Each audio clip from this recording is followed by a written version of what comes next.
कि देश के प्रतिष्ठित कॉलेजों में कंप्यूटर साइंस ब्रांच पढ़ना। तो कैसे ये बता रहा है कि पापा कहीं जा रहे हैं तो ये उनको लोग मतलब कि बधाइयां दे रहे हैं कि आपका बेटा ये मुकाम तक पहुंचा है। इनके पापा जिक्र कर रहे थे कि बहुत संघर्ष था, दूध के पैसे भी जुटाने के लिए जद्दोजहद होता था, और अब तो धीरे धीरे चीजें व्यवस्थित समय के साथ होता ही है। अभी जहाँ पे उत्कर्ष गया है वहाँ पे अभी तक कोई नहीं गया, कोई नहीं पहुंचा है जी। तो बहुत खुशी है। रोना नहीं है मैम, ये सब चीज अब तो खुशी का एक पल है। आज यदि समय बदला है तो वो मेहनत के चलते, मान लीजिए कि कभी दूध खरीदने के पैसे नहीं थे, अपना घर नहीं था, तो ये तो छोटे होंगे ना, ये इनको तो अब घर में सुन कर ये पता चलता होगा कैसा था सब।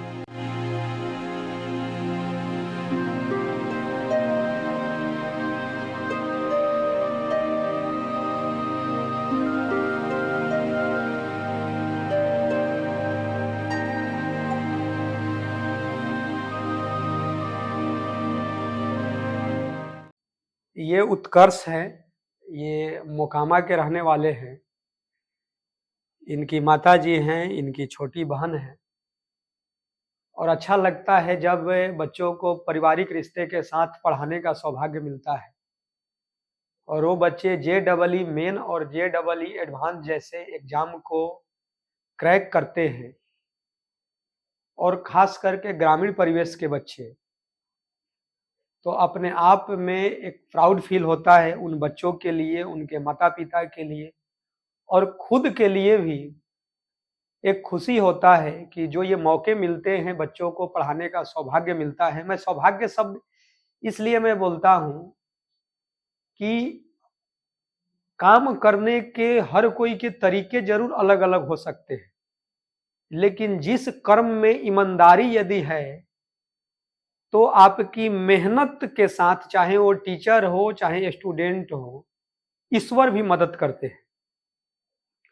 इनका सपना था कि इनको कंप्यूटर साइंस से ब्रांच पढ़ना है, तो JEE एडवांस के रैंक तो इनके आए, लेकिन उतने बेहतर नहीं रहे कि इनको कंप्यूटर साइंस ब्रांच मिले। लेकिन JEE मेन में शायद 99.48 परसेंटाइल इनका JEE मेन में स्कोर रहा, और ये देश के प्रतिष्ठित NIT में से एक दिखाई दे रहा होगा। NIT कालीकट में कंप्यूटर साइंस जो सबसे टॉप का ब्रांच होता है, ये पढ़ने जा रहे हैं, और कई कई पीढ़ियों के बाद अपने घर परिवार रिलेशन में कोई बच्चा देश के प्रतिष्ठित एग्जाम JEE मेन और एडवांस खास करके क्रैक करता है, और उसके पास ऑप्शन होते हैं अपने सपने को साकार करने के लिए, लेकिन उसका ड्रीम रहता है कि हमको कंप्यूटर साइंस पढ़ना है।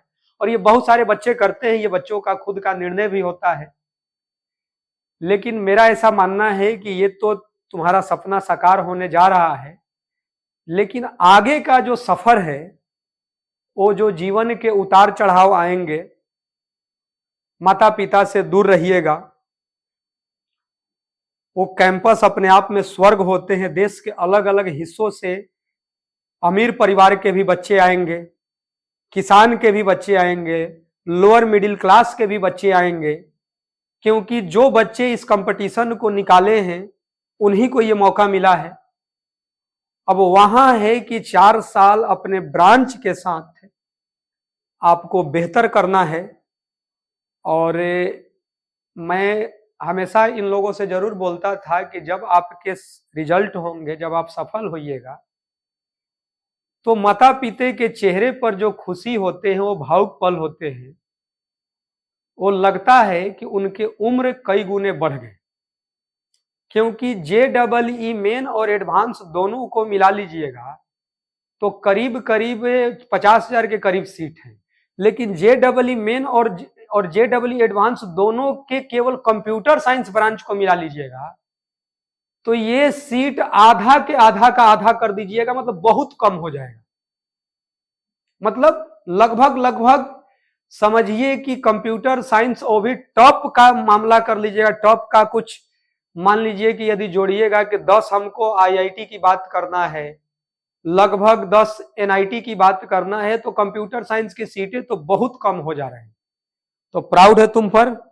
बस तुमको देखकर तुम्हारे परिवार के जो छोटे भाई हो, बहन हो, इन लोगों को भी रास्ता खुलेगा। एक तो जरूर ये प्रयास करेंगे कि भैया जैसा बनना है, और कुछ हद तक ये लोग सोचेंगे कि भैया से भी बेहतर करना है, और शायद तुमको भी अच्छा लगेगा कि तुम्हारे घर के भाई हो, बहन हो, तुमसे भी और अच्छा करे या तुम्हारे बराबर हो, तो खुशी काफी मिलेगा। तो प्राउड है, आ जाओ गले मिल लो। मम्मी का आशीर्वाद लो। ये सब चीजें जानी चाहिए। आप लोगों को बताना चाहता हूं कि जब ये आए थे तो शुरुआत दिनों में ही मेरा ऐसा उद्देश्य रहता है कि बच्चों को रात भर पढ़ाया जाए। मतलब उसका उद्देश्य यही रहता है कि तुमको पहला दिन से ही ये फील हो कि इतना मेहनत करना है। बच्चों को होता है ना, गाचा कुछ दिन रेस्ट करेंगे फिर करेंगे। मेरा रहता है कि पहला ही दिन से तुम समझ जाओ कि भाई तुमको इतना मेहनत करना है। और सेल्फ स्टडी जो है, सेल्फ स्टडी के लिए पहला माध्यम हम बन रहे हैं कि तुम्हारे साथ खुद रात भर जग कर मैं दिखा रहा हूं कि रात से सुबह होता कैसे है। रात भर में कितना पेज लगभग हो गया था? कम से कम भी तो 25 से 30 पेज था। लगभग कितने क्वेश्चन हुए होंगे? 100 के आसपास या 70-80 तो हुए। 70-80 क्वेश्चन से हुए। उद्देश्य क्या था? फिर उसको प्रैक्टिस कीजिए। मान लीजिए कि जो जो क्वेश्चन बन रहा है तो समय मिल रहा है तो दोबारा वहीं पर प्रैक्टिस कीजिए। आज बच्चे अपनी मेहनत के बदौलत, क्योंकि मैं बच्चों का ही मेहनत बोलता हूं, क्योंकि मेरा मानना है कि हम लोग एक माध्यम हो सकते हैं बच्चों से मेहनत करवाने का, जिसमें माता पिता अधिकार देते हैं। बच्चों के द्वारा तो एक समय के बाद वो अधिकार मिलता है, लेकिन माता पिता से ही शुरुआती दिनों में ही वो अधिकार मिल जाते हैं कि आप बच्चों को डांट सकते हैं, बोल सकते हैं। क्योंकि ये कंपटीशन ऐसा है, और खास करके आईआईटी एनआईटी में, और वो भी टॉप 10 आईआईटी टॉप 10 एनआईटी में यदि आप बात करेंगे कि हमको सीएस ब्रांच चाहिए, तब तो भाई एक तो जेई मेन में ही आपको 99 परसेंटाइल से एबव स्कोर लाने पड़ेंगे। जेई एडवांस में भी आपको अच्छा करना पड़ेगा। तो इनका सपना पूरा हो रहा है, इसके लिए खुद हम लोग खुश हैं और अच्छा भी लग रहा है। मम्मी पापा का भाव बताओ। अब तो तुम जा रहे हो कॉलेज में पढ़ने के लिए, और तुम घर के मान लो कि 2 भाई और 1 बहन में तुम ही बड़े हो, तो पहला सीढ़ी तो तुम ही हो, और वो उसी सीढ़ी को देखते हुए ये लोग आगे बढ़ेंगे। तो मम्मी पापा का बताओ। अब तो रिजल्ट आए, एक समय हो गया, तो अब बताओ। अब हम लोग के कह सकते हैं, पहला मैं वो जो किसी कॉलेज में कंप्यूटर साइंस पढ़ने जा रहा हूँ, किसी एनआईटी में, हम लोग के आसपास में कोई ऐसे लोग जाते नहीं है, लेकिन मम्मी पापा की एक अलग ही खुशी होती है।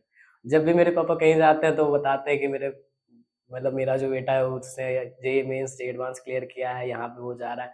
वो सुनने में काफी खुश लगता है कि मेरी वजह से मेरे पापा गर्व कर रहे हैं। वो एक अच्छा फीलिंग होता है, काफी अच्छा फीलिंग होता है। तो यही तो बात मैं क्लास में बोलता था कि तुम्हारे रिजल्ट से इसलिए जरूरी है, जीवन तो तुम्हारा बनेगा, लेकिन जो माता पिता को जो सामाजिक प्रतिष्ठा मिलेगा, और वो भी उस परिवार में जहां पर 50 साल 60 साल या उससे अधिक बोल सकते हैं कि कई कई पीढ़ियों तक कोई वहां नहीं पहुंचा, और वो भी खास करके कि देश के प्रतिष्ठित कॉलेजों में कंप्यूटर साइंस ब्रांच पढ़ना। तो कैसे ये बता रहा है कि पापा कहीं जा रहे हैं तो ये उनको लोग मतलब कि बधाइयां दे रहे हैं कि आपका बेटा ये मुकाम तक पहुंचा है। तो अच्छा लगा कि तुम्हारी मेहनत, तुम्हारी कर्म का एक माध्यम बने और हम लोगों को खुशियां दिए, तो काफी प्राउड फील हो रहा है। उत्कर्ष का सिलेक्शन हो चुका है तो बहुत खुश हुए। मेरे घर में, मेरे मायके में भी और मेरे ससुराल में भी। अभी जहाँ पे उत्कर्ष गया है वहाँ पे अभी तक कोई नहीं गया। कोई नहीं पहुंचा है। जी, तो बहुत खुशी है। मामा भी है, उसे भी बहुत खुशी है कि मेरा भागना ऐसे इतना अच्छा जगह पे जा कर के पढ़ाई करेगा। और ये जब सुना कि ऐसा नंबर लाया है, सभी लोग स्टेटस पे लगा लिए थे। वाह। इतना खुशी हुआ। माँ, बहन थी, भाई, सभी लोग, जितना भी मायके के परिवार थे, सब मेरे मम ससुर थे, सब यहाँ तो कोई नहीं है, मम ससुर ही है, वो भी बहुत खुश हुए। तो जो इनके पापा जिक्र कर रहे थे कि बहुत संघर्ष था, दूध के पैसे भी जुटाने के लिए जद्दोजहद होता था, और अब तो धीरे धीरे चीजें व्यवस्थित समय के साथ होता ही है। तो कुछ कष्ट के दिन बताइए, ये लोग तो बहुत छोटे होंगे, क्या था? जी, जब ये होने वाला था उसी टाइम से बताते हैं।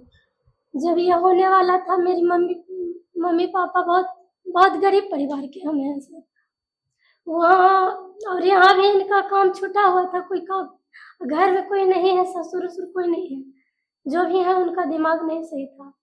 4 भाई हैं इनके पापा, उनसे यही है। रोना नहीं है मैम, ये सब चीज अब तो खुशी का एक पल है, और वो गरीबी के दिन कुछ देखा, ये सब चीजें जो हैं, आज यदि समय बदला है तो वो मेहनत के चलते। मान लीजिए कि कभी दूध खरीदने के पैसे नहीं थे, अपना घर नहीं था, तो ये तो छोटे होंगे ना, ये इनको तो अब घर में सुन कर ये पता चलता होगा कैसा था सब। बस इन लोगों क्या है, इन लोगों की मेहनत से वो खुशियां बटेगा जी। अब क्या हुआ कि जैसे है ना कि आपकी सामाजिक प्रतिष्ठा, वो भी ग्रामीण परिवेश के बच्चे, और पहला जब किया, जबकि अभी तक कितने रिलेशन में, अरे 10वीं पास करके और न जाने कितने बच्चे वहां तक पहुंचे। पहुंचने का मतलब क्या है, मतलब कोचिंग तक पहुंचना, कि मैंने पटना, दिल्ली, कोटा पढ़ने गए, लेकिन रिजल्ट किसी का नहीं हुआ। और मान लीजिए कि एक ही बच्चा को हम लोगों को पढ़ाने का सौभाग्य मिला, और ये बच्चा वहां तक पहुंचा। तो इसमें हम हमेशा कहते हैं, जो चाहे 13-14 साल से जब बच्चों को पढ़ाते आ रहे हैं, कि हमारा बच्चों के साथ एक पारिवारिक रिश्ता रहता है। जब बच्चे, मतलब कुछ फॉरेन में भी बच्चे हैं तो आते हैं मिलने के लिए, और इंडिया में तो मान लीजिए कि कई बच्चे हैं ही, तो जब आते हैं तो जो 1 रुपया गुरुदक्षिणा देते हैं, तो वो हमारे लिए क्या है, वो लाखों करोड़ों के बराबर क्यों है? क्योंकि वो बच्चा जो है, वो अब अपने जीवन में, और खासकर सीएस ब्रांच वाले को तो एकदम कहना ही है कि सीएस ब्रांच वाले को करोड़पति शब्द एक छोटा शब्द है, उसको तो मान लीजिए। लेकिन क्या है कि उससे बड़ी बात होती है सामाजिक प्रतिष्ठा। 2 साल में हम लोगों ने सिर्फ मैथ्स नहीं पढ़ सिखाया सर से, उन्होंने हमें बहुत सारी मॉरल वैल्यूज भी सिखाई है। अब वो हर क्लास में हम लोग को बताते थे कि सिर्फ पढ़ने से कोई बड़ा नहीं हो जाता है, आपको सोसाइटी के लिए काम करना होता है। एंड सबसे मेजर चीज जो मेरे को हमेशा हाईलाइटेड याद रहता है, सर के लेटर में लिखा रहता है, आप जब बड़े हो जाएंगे तब अपने टाइप, जैसे आपकी हेल्प हुई, मैं अगर सच कहूँ तो मैं इस जगह पे नहीं पहुंच सकता था अगर मैं सिर्फ घर पर रहता था। मैं इतना इकोनॉमिकली स्टेबल नहीं हूँ कि मैं 2 साल की पढ़ाई कर सकता था, लेकिन मुझे एक अवसर मिला, जब मैं इस काबिल हो जाऊँ कि मैं किसी और की मदद कर सकूँ, तो मुझे ज़रूर करना चाहिए। और जैसे कि बहुत सारी मॉरल वैल्यूज है, जैसे कि इन्होंने स्पेसिफाई किया था कि जब आप बड़े हो जाए तो दहेज नहीं लेने का, ये मुझे हमेशा याद रहता है क्योंकि ये उनके लेटर में रहता है। मैं जब भी उस लेटर को पढ़ता हूँ तो ऐसा लगता है कि नहीं, मैं कल ही एग्जाम देकर आ रहा हूँ और मुझे कल ही वो लेटर मिला है। देखिए, उत्कर्ष जो बता रहा है कि जो बच्चों को मैं एक चिट्ठी देता हूँ, जो 2 साल में बच्चों के साथ एक परिवार बनकर काम करने का सौभाग्य मिला, तो उसमें इनका तो एग्जाम के लिए तो बेहतर है ही कि उसमें कई बातें भी रहता है कि जब भी एग्जाम में कुछ तुम फंसो तो आंख बंद करके अपने माता पिता का चेहरा याद करना, और उसके बाद एक शक्ति मिलता है, क्योंकि निस्वार्थ भाव से माता पिता और एक ईमानदार गुरु आपके प्रति सोचते हैं। और उसमें एक चीज है कि जो कई परिवार को नजदीक से हम लोग देखते हैं, जानते हैं, कि बेटी की शादी के लिए न जाने कितने आर्थिक कष्टों से गुजरते हैं, तो उसमें ये जिक्र है जो ये बता रहा था कि दहेज नहीं लेना है, और ये बच्चे घरेलू संस्कार है। और दूसरा बात क्या है कि जब तुम अब तो जहां पहुंच रहे हो तो तुम्हारे लिए करोड़पति शब्द एक छोटा शब्द है। किसी की स्टार्टिंग हो जाती है, किसी के 2-3 साल के बाद, फिर जॉब के बाद 4-5 साल में वहां पहुंच ही जाते हैं। तो तुम समाज में वैसे जरूरतमंदों को मदद करना, और शायद करेगा भी, पक्का? Yes sir. हाँ। किसी का रिजल्ट इसलिए नहीं होता है क्योंकि सीट बहुत सीमित है, और वो सोचता है कि 10वीं क्लास जैसा हम सैंपल पेपर रट लेंगे तो वही देखा हुआ क्वेश्चन नहीं आएगा। इसमें खुद माइंड ग्रोथ करना रहता है। और एक बताएंगे, ये भी जिक्र करेंगे, और माता पिता को इनके सैल्यूट रहता है कि 2 वर्ष मैंने एक रिक्वेस्ट किया, और ये प्रथा जो चल रहा है कि 2 वर्ष मोबाइल फोन से दूरी रहना है, क्योंकि जब खुद से सोचने की शक्ति बढ़ेगा, मोबाइल फोन हाथ में रहेगा, क्वेश्चन होमवर्क दिए नहीं बना तो डायरेक्ट गूगल से या कोई भी अन्य प्लेटफॉर्म से जहां से सॉल्यूशन मिलेगा बच्चे देख लेते हैं। तो 2 से 3 मिनट में देख लिया। एक लड़के के पास मोबाइल फोन नहीं है, वो घंटों प्रयास करके खुद से, वो भले 3-4 गलत तरीके हैं लेकिन खुद से सोच रहा है, और उसको सोचने के बाद एक सोल्व हो रहा है, तो उसके रिजल्ट के चांसेज अधिक हैं। तो बताओ, मोबाइल फोन 2 वर्ष न रहने से तुम्हारे माइंड ग्रोथ में कितना बेनिफिट हुआ, ये बताओ। ये बेनिफिट बहुत ही दिख सकता है, ये सामने से दिख सकता है। ये 2 साल की जर्नी में क्लियरली फील किया, क्योंकि मेरे ही बहुत सारे बैचमेट हैं जो कहीं और पढ़ रहे हैं और मोबाइल फोन के साथ पढ़ रहे हैं। तो हम लोग के सामने दिक्कत होता था कि मान लीजिए कि अगर कोई क्वेश्चन आया वो हमसे सॉल्व नहीं हो रहा, तो हमारे पास बहुत सारे ऑप्शन है, ना कि वो मोबाइल के हम 2 मिनट में देख ले सॉल्यूशन पता कर ले। उससे हो सकता है कि हमको सॉल्यूशन पता चल जाए, थोड़ी देर के लिए याद रहे, लेकिन हम लोग के पास जो मेथड था आंसर पता करने का, वो बहुत ज्यादा बेनिफिशियल था। हम लोग या तो खुद से ट्राई कर रहे हैं, उसी को ग्रुप फर्स्ट हम लोग खुद से ट्राई कर रहे हैं, तो वो एक तो डेवलप कर रहा है कि इस तरीके भी सोच सकते हैं, इस तरीके से भी सोच सकते हैं, कोशिश कर रहे हैं, बढ़ रहे हैं, रुक रहे हैं, फिर वापस आ रहे हैं, कुछ दूसरे तरीके सोच रहे हैं। भले उससे आंसर ना मिले, लेकिन वो रास्ता तो पता चल रहा है, वो रास्ता हो सकता है किसी दूसरे क्वेश्चन पे काम आ जाए। उससे भी नहीं हो रहा है तो हम ग्रुप की हेल्प ले रहे हैं। अब उससे हमें ये पता चल रहा है कि कोई दूसरा इस तरीके से भी सोच रहा है, तो हम क्यों नहीं सोच पा रहे, तो हम भी सोच सकते हैं। तो वो मेरे को सिखा रहा है कि इस तरीकों से भी सोचा जा सकता है। ये मेरे ब्रेन को और बाकी सबके ब्रेन के साथ लिंक कर रहा है। उससे भी नहीं मिल रहा है तो हम लोग सब मिल के साथ में अलग अलग सोर्सेज को कलेक्ट कर रहे हैं, बुक ले रहे हैं, भैया लोग से बुक ले रहे हैं कि वहां से जो टॉपिक है उसको फिर से एक बार देख लिया जाए।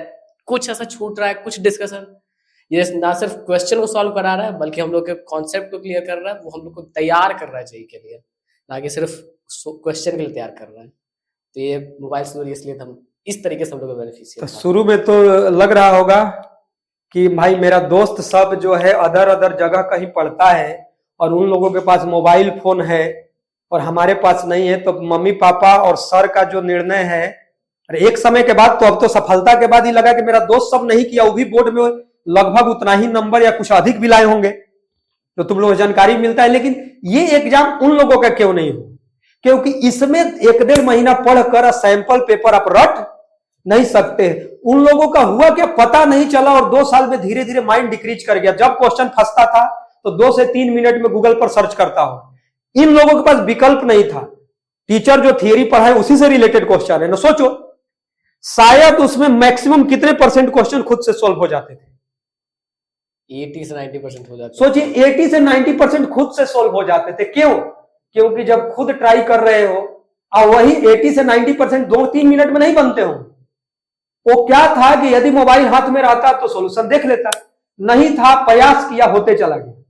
तो इसीलिए क्या है, अब हम लोग क्या बोलते हैं, जब रिजल्ट हो गया, जब ये प्रतिष्ठित कॉलेज में पहुंच रहा है, एक अच्छे मोबाइल फोन, एक अच्छे लैपटॉप के साथ, नई टेक्नोलॉजी के साथ आगे बढ़ो। इसका मतलब है कि अब हम लोग मोबाइल और लैपटॉप का समर्थन कर रहे हैं, लेकिन रिजल्ट आने के बाद अब वहां तुम आगे बढ़ो। तो मतलब निर्णय अच्छा रहा, बहुत बढ़िया। तो यही तुम्हारे जूनियर के साथ भी कर रहे हैं हम लोग। तो अभी तो उन लोगों को अब तो एक समय तक तो बुरा लगता ही होगा कि सर अभी पीट रहे हैं, मार रहे हैं, लेकिन जब जाएगा वो देखेगा कि और बच्चे गांव के गांव ही में रह गए या कुछ रिजल्ट नहीं हुआ और हम कैसे पहुंच गए। तो वो सिर्फ उम्र का पड़ाव है। और अभी मैंने सुना तो मुझे काफी एक भावुक पल फील हो रहा है कि जो सर चिट्ठी लिखकर आप दिए हैं, जब जब हम चिट्ठी को बार बार पढ़ते हैं तो उसमें लगता है कि अभी कल ही एग्जाम है और एक दिन पहले सर चिट्ठी लिखकर दिए। मेरे बच्चे रखते हैं चिट्ठी और उसको एज के साथ पता भी चलता है कि जब तुमको हाथ पकड़कर आगे बढ़ा दिया गया तो तुम्हारा भी दायित्व है कि तुम भी अपने पैरों पर खड़ा हो गए तो तुम भी किसी दूसरे जरूरतमंद को हाथ पकड़कर आगे बढ़ाना, और ये बच्चे पक्का करें। नमस्कार, मेरा नाम उत्कर्ष सागर है और आज मुझे हमारे डायरेक्टर सर उनके द्वारा हमें आज बुलाया गया था, क्योंकि एक स्टूडेंट और टीचर के बीच में यहाँ पे एक सिर्फ फॉर्मल बॉन्ड नहीं होता जहाँ पे टीचर का काम पढ़ाना हो, स्टूडेंट का काम पढ़ना हो एंड कुछ नहीं। यहाँ पे एक हम लोग का एक तरह से वेलकम था।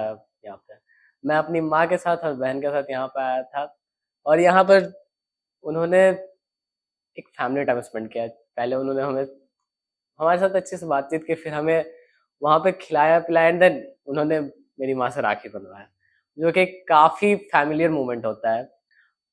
इसके लिए मैं श्रीवास्तव सर का काफ़ी धन्यवाद करता हूँ। नमस्ते। आज हमें director sir RK Srivastava sir ने बुलाए थे, तो मैं आई यहाँ। मुझे बहुत अच्छी तरह स्वागत हमारा किया गया और वो अपने हाथों से खाना परोस करके हम सबको खिलाए, फिर हमसे राखी बंधवाए। बहुत अच्छी लगी। RK श्रीवास्तव सर बहुत अच्छे हैं, बच्चे को अपने पिता के समान प्यार देते हैं। उनके बारे में कितना भी कहूँ बहुत कम लगता है। हमको तो उतना बोलने भी नहीं आता है, क्या बोल नहीं पाऊंगी। इन सब चीज़ के लिए RK श्रीवास्तव सर को मैं धन्यवाद देती हूँ कि उन्होंने हम सब बच्चे के लिए, लो परिवार के बच्चे के लिए इतना कुछ किए।